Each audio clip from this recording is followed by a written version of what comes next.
জাতীয় পার্টিকে নির্বাচনে নিয়ে আসা এটা আওয়ামী লীগকে পুনর্বাসন বা এক ধরনের এজেন্সির খেলা। বাংলাদেশের জনগণ কোনোভাবেই একটা এজেন্সির খেলার নির্বাচন বা এক ধরনের ডিজাইন ইলেকশন তেমন ধরনের কোনো পরিস্থিতি বাংলাদেশে তৈরি হোক এটা কোনোভাবেই তারা বরদাস্ত করবে না।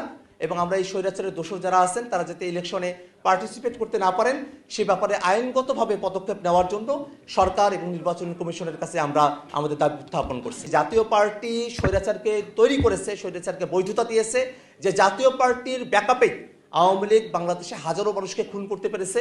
গণহত্যার দোষর যে জাতীয় পার্টি, সে জাতীয় পার্টি যেন কোনোভাবেই এই নির্বাচনে অংশগ্রহণ করতে না পারে। এবং আপনারা খেয়াল করে দেখবেন খুবই অদ্ভুতভাবে এই জাতীয় পার্টির এখন নির্বাচন কমিশনে তাদের তথ্য অনুযায়ী যিনি পার্টির মহাসচিব বা সেক্রেটারি হিসেবে আছেন তিনি এক আলাদা ব্যক্তি চুন্নু, এবং এখন যিনি সিগনেচার করে দিচ্ছেন তিনি আলাদা ব্যক্তি পাটোয়ারি। এই যে বড় একটা ফারাক, এটা আইনগত কত বড় একটা গলদ, সেই গলদের সমাধান না করে এবং সামনে 8 তারিখে জাতীয় পার্টির ব্যাপারে হাইকোর্টে এক ধরনের সিদ্ধান্ত হবে প্রতীকের বিষয়ে, সেই সিদ্ধান্তগুলো সুরাহা না হওয়ার আগেই একটা জিনিস আইনগতভাবে পেন্ডিং থাকা অবস্থাতেই তার ব্যাপারে কোনো সিদ্ধান্ত গ্রহণ করা যায় না। কিন্তু তা সত্ত্বেও নির্বাচন কমিশন জাতীয় পার্টির ব্যাপারে একটা ইতিবাচক সিদ্ধান্ত তারা গ্রহণ করেছেন, আমরা সেটার প্রতিবাদ জানাই।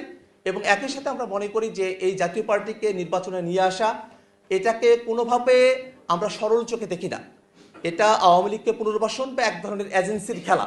তো বাংলাদেশের জনগণ কোনোভাবেই একটা এজেন্সির খেলার নির্বাচন বা এক ধরনের ডিজাইন ইলেকশন তেমন ধরনের কোনো পরিস্থিতি বাংলাদেশে তৈরি হোক এটা কোনোভাবেই তারা বরদাস্ত করবে না। এবং আমরা এই স্বৈরাচারের দোষর যারা আছেন তারা যাতে ইলেকশনে পার্টিসিপেট করতে না পারেন সে ব্যাপারে আইনগতভাবে পদক্ষেপ নেওয়ার জন্য সরকার এবং নির্বাচন কমিশনের কাছে আমরা আমাদের দাবি উত্থাপন করছি।